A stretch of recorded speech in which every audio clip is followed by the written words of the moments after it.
KFAN, The Fan. It is a wild Wednesday on The Fan, and we want to send you to the game. Caller 11 right now, win a pair of tickets to see the Wild take on the Vancouver Canucks at 1 p.m. on February 19th. 1-800-320-5326. Good luck. Brian? This fills my heart with memories of what I imagine slow dancing would have been like if a girl would have touched me. Oh. Heard that, brother. No, I didn't have the guts to talk to him, you know? But this is the dream stuff of middle school slow dancing. What a song. I love it, man. Nature of the Beast. If you're going to start anywhere, you don't know anything about April Wine, start with Nature of the Beast. It's got I Like to Rock. It's got All Over Town. It's got this sweet, sweet jam right here. And these guys sang like this and played like that, and they looked like they could just beat your face in. Straight out of Canada. Just, you want to fight? Sure, let's fight. Let's go. Second best band ever out of Halifax, Nova Scotia. First band is? We let the mystery remain alive. You can ask me directly if you'd like to on my Instagram profile at Brian Oake, BrianOake. Well, okay, I'll do that. I don't want to do that. Look, man, if I'm going to get up this early and play silly games with you guys, I get to do a little self-promotion. Don't forget about the Brian Oake Show podcast. Hey, do a little selfie. Where do you find that? Anywhere. You have, especially the iHeartRadio app. Almost 370 episodes deep now. What? Is that right? Correct. Is that right? Wow. Recording another one after I leave here. What? With? To be revealed. I didn't schedule this one, so I kind of forgot. So I gotta look at my notes. My buddy Sean, who does the podcast with me, he scheduled this one, so I'm a little in the dark. But I'll do. Much like growing up, did you guys study for weeks, or did you cram the night before and do your testing? You know who you're talking Option to, right? C Right. for some of us. Yeah, zero. Is neither or neither Okay. of the two above options. But I waited until I was in panic mode, and then I'm like, all right, it's fresh. I got it. Do the test. I usually tested pretty well, never did homework. So same thing. You know, you got the podcast set up. You're like, I have a pretty good idea what we're going to talk about. And then you do a little crammage beforehand, and you're ready to go. You'll figure it out. Exactly. Yeah. You'll do great. Before you roll on out of here, It's been I need to know the Frank Vascellaro Barenaked Lady story. Oh, real quick. Okay, so you may remember at one point Studio C had been built up to this huge thing. It was the sampler. It's where we got all the songs. Yeah. And then we started doing some of them live. And there was one summer where we did them live once a week for like 4 weeks at WCCO TV. And we always did it outside because they had that beautiful outdoor downtown area. At this time, though, the sky was green and purple and looked like there were going to be tornadoes. And we're like, let's not start a war with Canada because we killed Barenaked Ladies. So we moved inside, and we kind of timed it up so that some of it could be on the newscast. And I had talked to Frank and Amelia beforehand. I'm like, all right, here's the deal. I'm going to do the interview, the performance. When you come in, because this was going to be on camera, I said, I'm going to give you each two of the best, juiciest questions to ask. Just ask the question. Let them do their thing because they're hilarious and they're wonderful. And so I gave them each one, and Amelia nailed it. And then Frank looked down at his question, and he looked up. And again, the band's done performing. At this point, almost all their gear is put away. And Frank, on live television, said, how about another song? Oh, my gosh. And I mean, you being in a band, you can appreciate it's all been put away. The road manager or the tech or whoever the guy was, the size of his eyes when the guy said that, and they're all like, they played their 3 songs. It was over. And good old Frankie, how about another song? So they did. They scrambled and they pulled something together right there. But I mean, I could not have made it easier for him. And swing and a miss, baby. Swing and a miss. Yeah, that's great. Yeah. Was he even listening? Absolutely not. No, he's just waiting for his turn to talk. Meat sauce. Do you remember what the question was he was supposed to ask? I don't remember because it had something to do with where they were at and how things were going. It was still the full band at that point before any of the drama or any of that stuff. I'll be honest with you, and I hope it's not like really bad. I don't know what drama you're talking about. I don't know what happened with Barenaked Ladies. Stephen Payne, yeah. well, again, they're such a wholesome and beloved band in Canada. It's weird in Canada because the national broadcasting there is required to carry a minimum of 40% strictly Canadian content, right? Oh, yeah, The number's something like that. I don't know if that's the exact exact number. Somewhere on there, and, that's the whole bit. And so, remember going back to SCTV, Bob and Doug McKenzie, Great White North? So good. They did that in response. That was supposed to be pure satire, not just on Canada, but on the fact that the Canadian Broadcasting Corporation insisted. They're like, all right, let's make this as Canadian as we can. And it turned out to be the most successful skit they ever did. But they were well beloved in Canada. And Stephen Page, I believe, is dude's name. He's the blonde guy with the glasses, and he may have been caught with some courtesans and some Peruvian marching powder in a rather high-profile situation, and the band felt it was a bad look, and so I don't know if the split was amicable or if it was forced. Stephen put out a couple of solo records after that, but he was never again a member of, and again, those are the loosest details of the story because I'm not intimate with the entire thing, but that was my understanding when it all kind of fell apart. That just seems like a rock star to me. Well, exactly. I mean, I'm sorry. It's the first rock star that's ever been kicked out of a band for that. I'm sorry, you were with attractive women doing drugs? Yeah. Huh. Who's ever heard of anything like that? Yeah. That's the most Canadian thing I've ever heard. Exactly. Getting fired for that? Yeah. Plus you. Hey, buddy. Hey, put that stuff down. Oh, I love Terrence and Philip so much. Yeah. I only know if I had $1 million, and it's been 1 week since you looked at me. Oh man! Oh, Brian Wilson. Brian Wilson's the old bed. apartment. Brian Wilson's bed. They're great, man. I've seen them twice. I love this Are they band. doing Peruvian marching powder and hookers with them? At that time, this is a Brian Page right here. I think that's his name. Yeah, it's Isn't that Stephen wrong? Page, It is, yeah. all right. When I'm surrounded, I don't know this song at all. How did I not know this? Oh. It's a matter of instinct, it's a matter of conditioning, a matter of They're great writers, man. Yeah. And great voices. The two lead singers. and as you said, they're super funny. Couldn't Couldn't have been nicer. Yeah. Every one of them to a man. It was amazing. This song, Wales. This is great one. Okay, I This is remember their this best now song. I remember this now.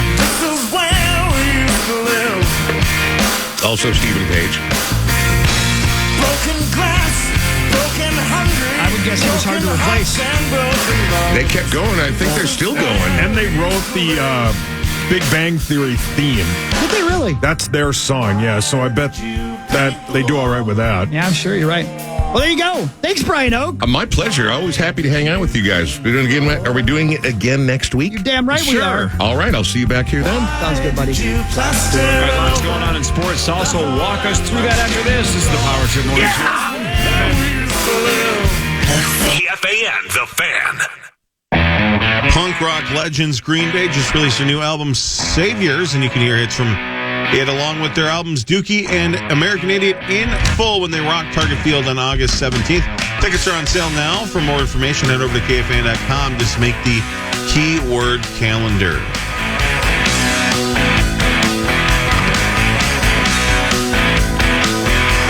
Hey, This song, Wales. yeah, it does. It approaches neon zeal. Neil Peart on drums and the lyric writer as well for Rush. I love it. Yes. But we got no time for that right now because It's time for Fan 5 on the Power Trip, presented by All Around Property Preservation. Meat Sauce here. Joe Mauer is in the Hall of Fame. He got 76.1% of the ballots. He cleared the 75% threshold for the election into the Hall of Fame. He joins Johnny Bench and Pudge Rodriguez as the only first ballot catchers in the history of the game. He had 1,858 games that he played. He had 2,123 hits. He scored 1,018 runs, 923 RBIs. He's the only catcher to win a batting title. He won 3 of them. And he joins Ken Griffey Jr., Chipper Jones, and Harold Baines as the only number 1 picks in MLB history to become Hall of I don't think that Famers. catcher stat was true, though, by the way, but that's all right. I thought I read that too. Is that not true? Wasn't it when he got it? Wasn't he the first one to do it in 60 years or something? No, I think he's the first to ever do it. One to ever Let's do look it. that up because I thought even MLB Network last night said he was the first to do it in 60 years or something. Catchers who have won batting titles. I would. Too bad Rosie's not here. Rosie would know. The stat that blew my mind is there's only 4 number 1 overall picks to make the Hall of Fame. As That's Corey said, crazy. Yeah, including Mauer, 4 catchers have won the batting title. I'm not the only one who. They always said he was the first and only to win it, right? I did too. So. Well, I guess. Well, he won 3 of them, so he's got to be the only one to win 3 of them. So we'll stay with that. Parrish, your thoughts on your buddy Joe Mauer? No, that's absolutely awesome. Again, I'm just blown away that only 4 number 1 picks have made the Hall of Fame in baseball. You'd think it'd be a little bit higher than that. The hit or miss, pun intended. I wonder how many. I wonder how many in football have. Well, look. I bet there's a machine that tells us. But no, that's awesome for Joe. Just an awesome guy, obviously. Love him or hate him, I don't care. Know how you he's can hate he's him. an amazing man, and there's just the way he was on a day-to-day. Obviously there's a lot of obsession and professionalism and working on his craft. But when you watched him go through it and watched him go like on a day where he was working, go watch him go through BP again, batting practice. And do everything was just so nonchalant and so easy. And it was what was fun for me was going kind of behind the scenes and sitting with the hitting coach and sitting there, and he's talking about Joe, and he's like the only guy that he's ever had where he doesn't have to tell him anything. Like if he has a bad swing, if he does something just mechanically incorrect on that swing, the very next swing he would just every time he would correct it. On the very next swing. It was amazing to watch him work. Every swing looked absolutely identical, and his mindset with it, his laid back, the way he approached everything was just incredible. I'm sorry if you guys have said it like 9 times. How old a guy is Joe now? 40. Yeah. How old are you, Mr. Parrish? I'm almost 47. Yeah, okay. Never mind. Yeah. How many? You're gonna make me feel younger. I just wondered, like, I didn't know in regards to, man, he's so young. Yeah, that's super young to be in the halls. Yeah, incredible, right? Wow. Yeah. Wow. Yeah.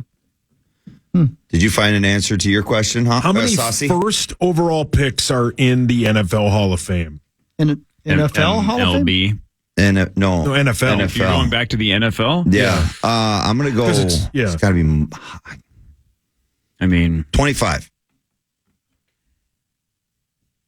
I'm trying to think of how many I can even name. Trying to think of how many years there's been first round draft picks in the NFL. Are we talking modern era or forever? I think it's forever. I hope forever. I don't know. I'll say something like 12. 70. It's 14. 14? Yeah. Wow. I was a little off. Perry, the Wild beat the Senators 5-3 for their 3rd straight win. The Wild scored the first 3 goals and never really looked back. Faber, Foligno, Johansson scored twice, and Joel Eriksson are the ones who scored all the goals. The Wild are 21-21-5. They battle the Predators tomorrow at 7 right here on The Fan. You almost nailed it, except for the Ottawa Senators, or the Washington Capitals is who they played, actually. But you almost nailed it. Everything else was correct. Why did I write the Senators? Because it was the Capitals.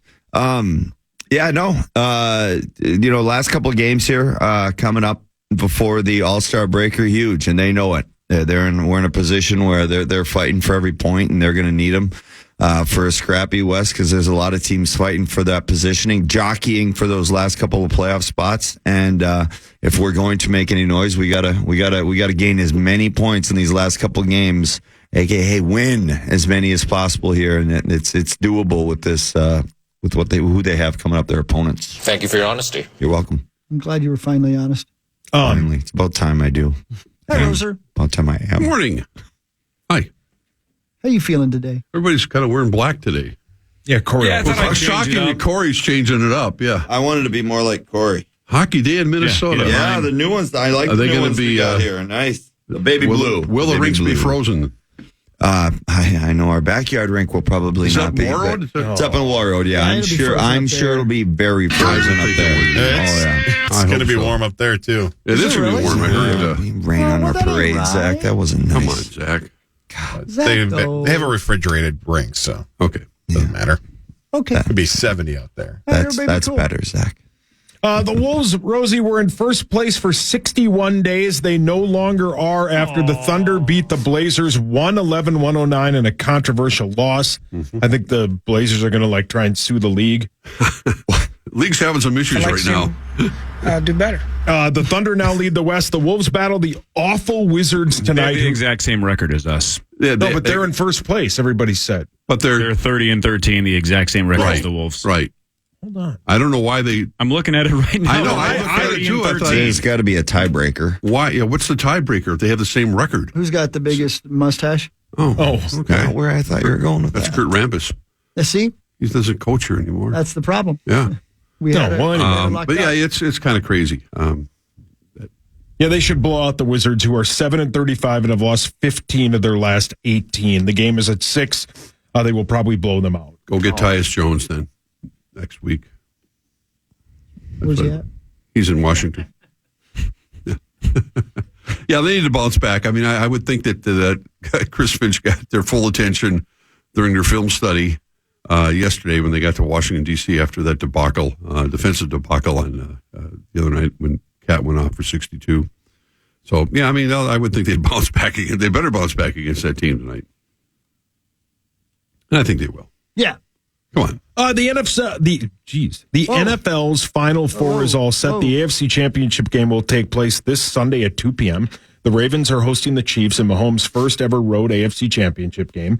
The Ravens are -3.5. The over and the under is 44.5. Love the Ravens.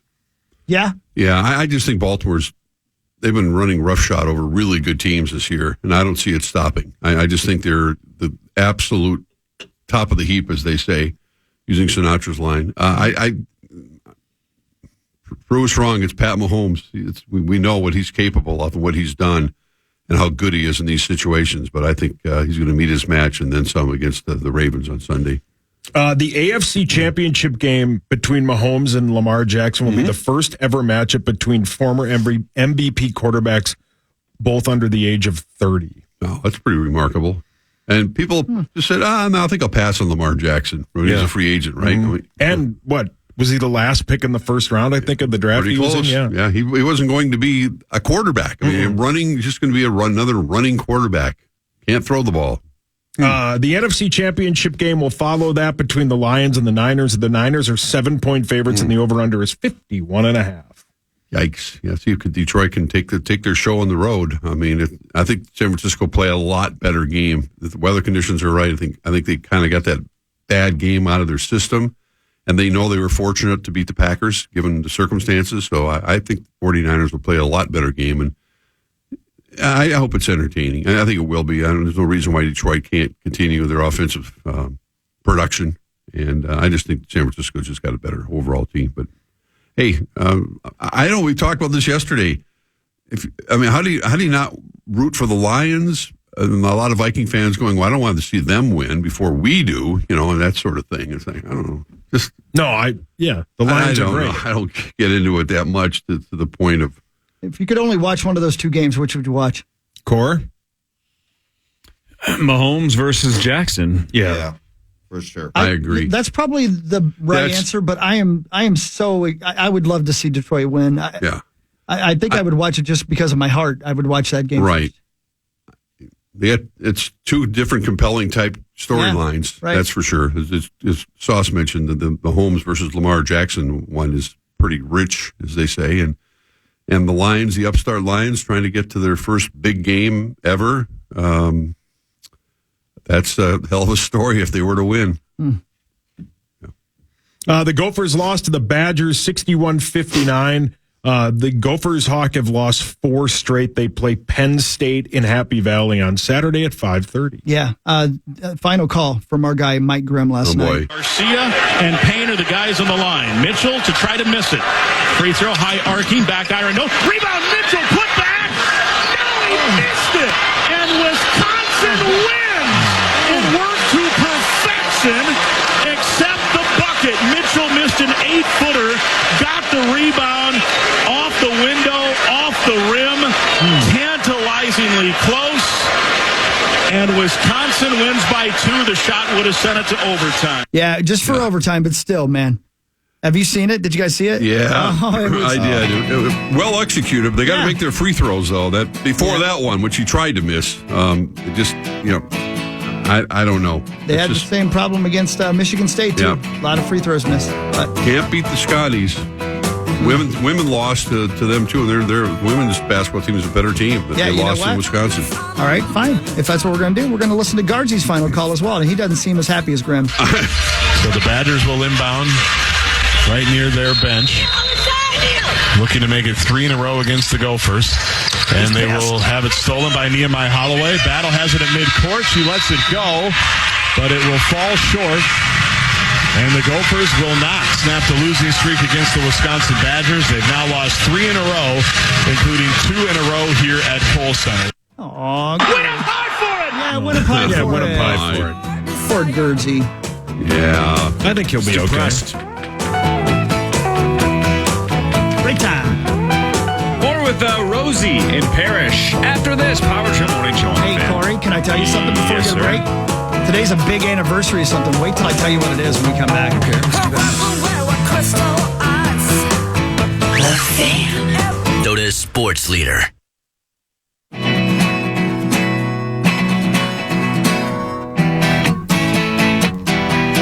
Where's the other? Here you go. Welcome back. Power Trip Morning Show. Guys, there's so much to get to. But we have to do Vikings news. We get to do Vikings news because it's brought to you by our friends at Radco. Thank you, Radco. We love you, Radco. And it's tough this time of year, Roser. You know, there's not a lot of football going on. Well, there is For us. Well, actually, there is a lot going on at TCO right now, but that's a whole nother story behind the scenes. Well, share with the class. Yeah. I don't know. I'm just saying this is a very crucial time that Rob Brzezinski and the Brain Trust are getting together and figuring out, pushing salary, deferring it over here, and how do we get this deal done, and who are we going to sign? And this is arguably the most important time of the year for those decision makers, because before free agency, before the draft, before the combine, they have to make some big decisions, real big decisions that are going to affect this franchise for years to come, that are going to put jobs on the line. So, well, that said, yeah, we're not still playing. That was the point I was making. They're not. They're not. They are not playing this weekend. What I have for you, was on this day. No. Oh no! Don't do it. Please don't do it. Don't. 15 years ago today. Oh no! Better be good. Brett Favre goes back to pass. He pumps. Now he fires over the middle. Intercepted. I can't believe what I'm seeing right now. It was intercepted by Tracy Porter, near side to the 40, and John Sullivan runs him down at the 47-yard line. You've got to be kidding me. I can't believe what I just saw. Looking at that play, he should have just held on to a call. He should have. He could have easily gotten 5 or 6 yards if he would have just pulled that thing down and dove forward. But why do you even ponder passing? I mean, you can take a knee and try a 56-yard field goal.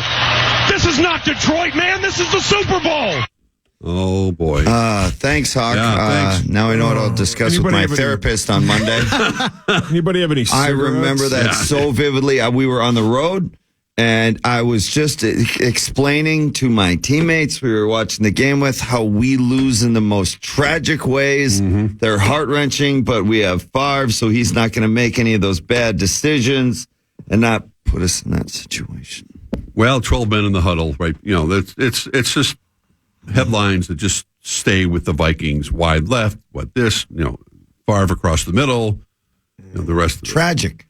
Yeah, I mean, what killed them in that game was, 5 turnovers. That didn't help matters. That's the reason why they lost that football game. They had Adrian Peterson fumbled a few times. The one, right? The one, yeah. Ugh. They were a better team. They shut down Drew Brees in the second half. I mean, they had him. They have 78 yards or something? I remember. And we were at New Orleans, as Parrish said. Oh, yeah. My son was at the game, and he was saying all the New Orleans fans up in the stands were very gracious. They said, congratulations, good luck in the Super Bowl. Wow. Before they were going, look, this is, you're outplaying us. That's probably the way the Packer fans felt in San Francisco last weekend. But, that was a moment.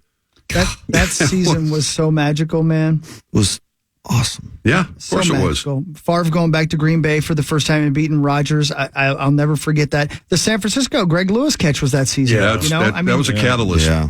In the back of the end zone. I still can't believe what it. a catch. Yeah, what a throw. Yeah. Everything. Yeah, Greg Lewis. Where are they now? And you go back to that season, they lost that one game in Chicago that would have made them the number one overall seed. 100%. And Carolina, I think, too.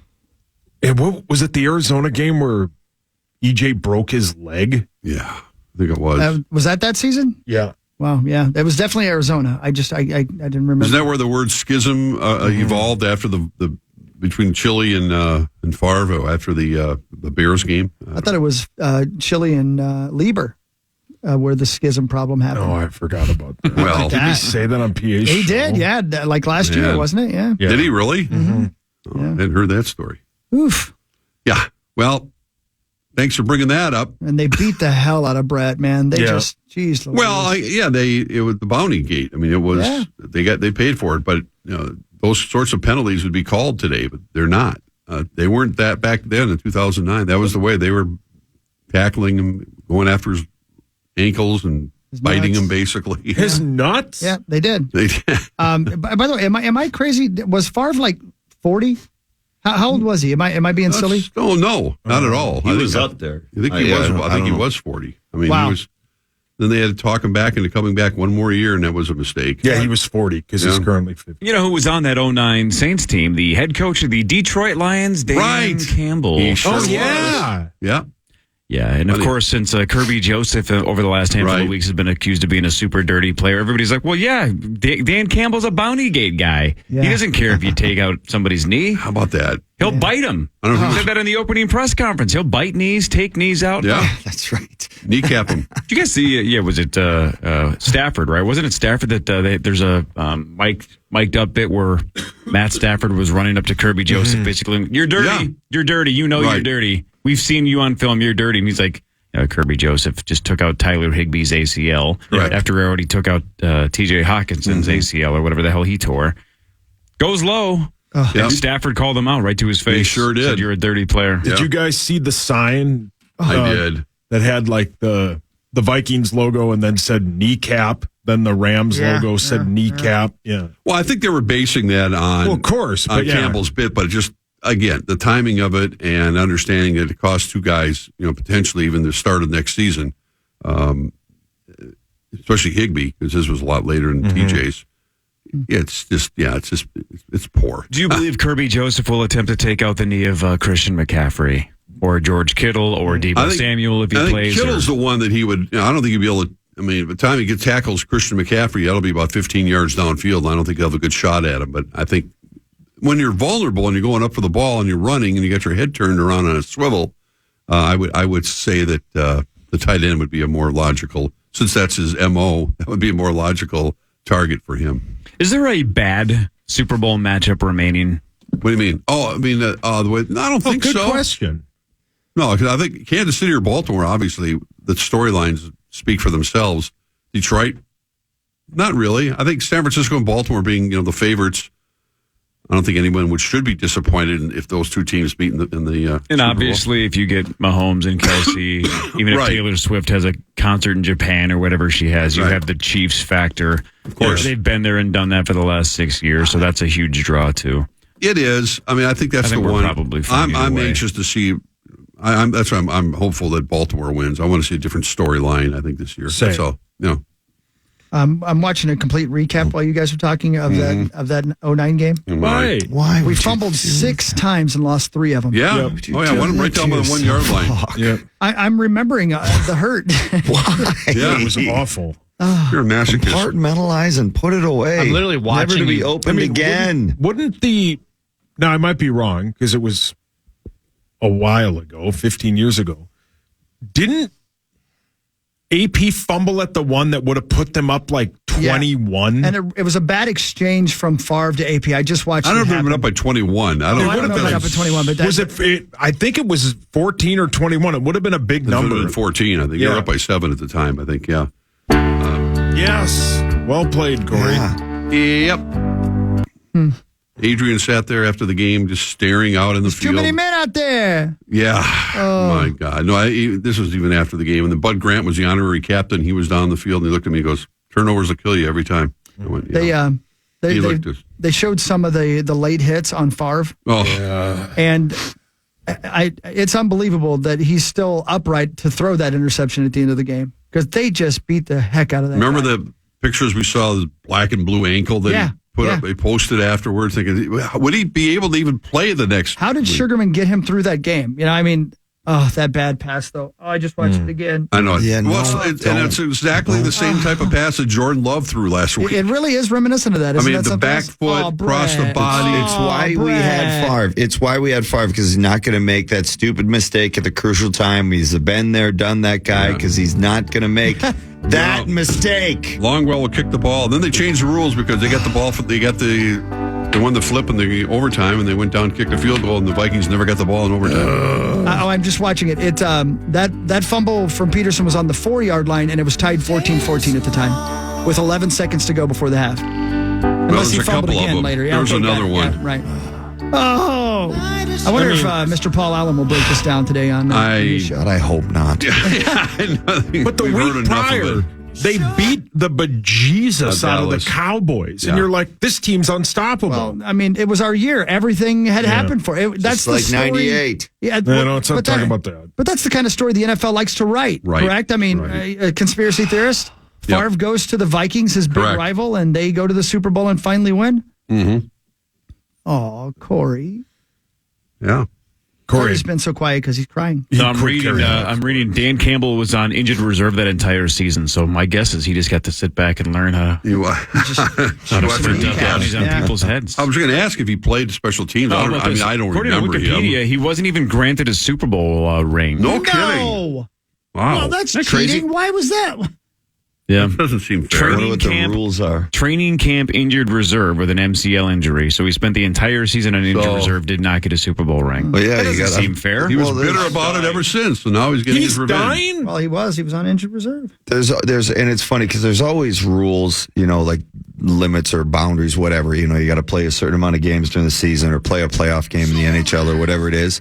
But it also kind of comes down to the ownership and where they want to be like, wow, if this guy would have been on, an injured guy, there's a lot of gray area. Nobody's going to get in trouble for giving out an extra ring or two to their people. Right. So I could see where he'd be a little bit bitter. Like, what the hell? It's not necessarily my fault I didn't play a single game. I was hurt since training camp. Right. Yeah. This is Dan Campbell when he heard he wasn't getting a ring. What? Oh, man, he's pissed. By the way, I'm reminded, by the way, and obviously I'm being kind of facetious here, but the better story that year was New Orleans. Oh, after Katrina? Right? Yeah. That now that I think about it, if you're writing the story for the NFL, that is a better script. God, I remember when we got down there, we drove over to that area that was really devastated. It looked like a war zone. Yeah. It was a war zone. Yeah. I mean, it was gone. That stadium. Yeah. Wow. Incredible. Well, there you go. 15 years ago today, everybody. Thanks. Oh, great. Yeah. Can't wait to hear what you have next segment. Yeah. Let's go back to 98. Let's talk about World War II.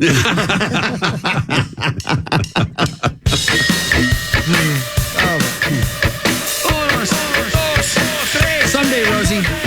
Someday. Yeah. Hurry up. Right. Yeah, right? All right, we'll do a Fan 5 in a second. We'll ask Rosie about Joe Mauer. We're going to do headlines in the 8 o'clock hour. Much, much more. This is the Power Trip. Morning Joe on the Fan. The jungle is your head.